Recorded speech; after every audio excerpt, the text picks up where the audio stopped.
इस बात से कोई दोहराए नहीं है कि संसार में सबसे प्यारा भाई बहन का रिश्ता है, जिसमें निस्वार्थ प्यार छिपा होता है। हालांकि इस लड़की के साथ ऐसा नहीं है। भाई संग गहरी बॉन्डिंग की वजह से लोग उसे गलत समझने लगे। भाई बहन का रिश्ता बहुत अटूट होता है। बचपन में वह न केवल साथ पढ़ते लिखते हैं, बल्कि साथ खेलते हैं, साथ साथ आगे भी बढ़ते हैं। यही एक वजह है कि दोनों जीवन की अच्छी बुरी घटनाओं के साक्षी बन जाते हैं। मेरे भाई के साथ भी मेरा रिश्ता ऐसा ही है। वह भले ही मुझसे 2 साल छोटा है, लेकिन इसके बाद भी हम दोनों बहुत अच्छे दोस्त हैं। आप उसे मेरा बेस्ट फ्रेंड कह सकते हैं। वह मेरी सुरक्षा करता है, तो मैं उसे सही सलाह देने का काम करती हूँ। आप कह सकते हैं कि हमारे बीच मनमुटाव जैसी कोई भी चीज नहीं है। हम दोनों ही एक दूसरे के साथ हर बात शेयर करना पसंद करते हैं। लेकिन एक घटना के बाद हम दोनों का रिश्ता बुरी तरह से खराब होने लगा। कुछ लोगों की गलत सोच ने हमारे बीच दूरियां पैदा करनी शुरू कर दी।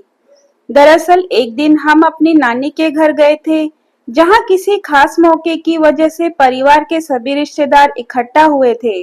मेरे पति बिजनेस के सिलसिले से बाहर गए हुए थे। यह सभी रिश्तेदारों के बीच उत्साह का मौका था। सभी खुलकर इस पल का आनंद ले रहे थे। मैं और मेरा भाई भी एक दूसरे को देखकर मस्ती मजाक करने लगे। हम कुछ ऐसे गेम खेल रहे थे जो हम अक्सर साथ में खेला करते हैं। हालांकि मैंने बहुत बार ऐसा भी महसूस किया है कि लोग हमारी बॉन्डिंग को देख जलते हैं। उस दिन रात ज्यादा होने की वजह से कुछ रिश्तेदार वहीं रुकने लगे। घर में 2 बेड थे और सोने वाले 6 लोग थे। ऐसे में हमने घर के बड़ों को ऊपर बिस्तर में सोने के लिए कहा और हम नीचे चटाई बिछाकर सोने लगे। चटाई भी एक थी, तो मैंने और मेरे भाई ने ये तय किया कि हम एक साथ जमीन पर ही सो जाएंगे। हम इस बात से बहुत खुश थे। हमने रात भर बातचीत की, एक दूसरे को हम अपनी अपनी जिंदगी के बारे में सब कुछ बताने लगे। इसी बीच मेरा भाई भी मुझे उस लड़की के बारे में बता रहा था जिसे वह पसंद करता है। हमारी बातचीत चल ही रही थी कि कुछ देर बाद मेरी माँ ने मुझे अकेले में बुलाया और कहा कि सारे रिश्तेदार हम दोनों के बारे में कुछ अजीब तरह की बातें कर रहे हैं। माँ ने मुझे कहा कि कुछ लोग कह रहे हैं कि मैं बहुत बड़ी हो चुकी हूँ और शादीशुदा भी हूँ। ऐसे में मैं अपने भाई के साथ एक ही बिस्तर पर कैसे सो सकती हूँ। ऐसी बातों ने मुझे बहुत ज्यादा आश्चर्यचकित कर दिया। थोड़ी देर बाद मैंने देखा कि मेरी सास दूसरे कमरे में जाकर कुछ कर रही है। वह मेरे पति से बात कर रही थी और उन्होंने मेरे पति को यह सारी बात बताई। वो कह रही थी कि कैसे मैं अपने भाई के साथ इस तरह से एक बिस्तर शेयर कर सकती हूँ, जबकि अब मैं शादीशुदा हूँ। इन बातों ने मुझे अंदर तक हिलाकर रख दिया था। इन सभी बातों को सुनकर मेरा भाई भी बहुत ज्यादा उदास था। उसे भी पिताजी ने बहुत सी बातें सुनाई थी। उसके बाद हम दोनों को अच्छा महसूस नहीं हुआ। यहाँ तक कि हम दोनों एक दूसरे से नजरें भी नहीं मिला पा रहे थे। इस घटना ने हमारे रिश्ते को पूरी तरह खराब कर दिया। हम कई हफ्ते तक ना एक दूसरे से मिले और ना ही किसी तरह की कोई बात की।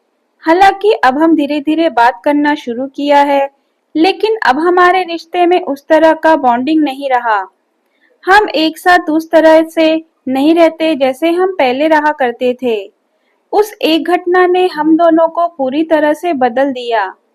हम जानते हैं इस पूरी घटना ने आप दोनों को ही बुरी तरह से प्रभावित किया है। लेकिन अगर आप दोनों एक दूसरे से बात नहीं करेंगे, तो आपके दिमाग से यह बात कभी नहीं निकलेगी। एक बात का ध्यान रखें कि जिन लोगों के बीच बहुत प्यार होता है, वहां अक्सर लोग दूरियां पैदा करने का काम करते हैं। आप दोनों के साथ अभी ऐसा ही हुआ है। भले ही आप अपनी नानी के घर उस समय कुछ रिएक्ट नहीं कर पाई हो, लेकिन आने के तुरंत बाद आपको अपने परिवार वालों के सामने इस बात को क्लियर करना था। उन्हें बताएं कि आप दोनों के बीच कितना प्यार है। आप कैसे एक दूसरे को सपोर्ट करते हैं। यही नहीं, इस पूरी सिचुएशन के बारे में अपने पति से भी बात करें। ऐसा इसलिए क्योंकि उनका सच जानना बेहद जरूरी है, ताकि आप दोनों का रिश्ता भी खराब ना हो।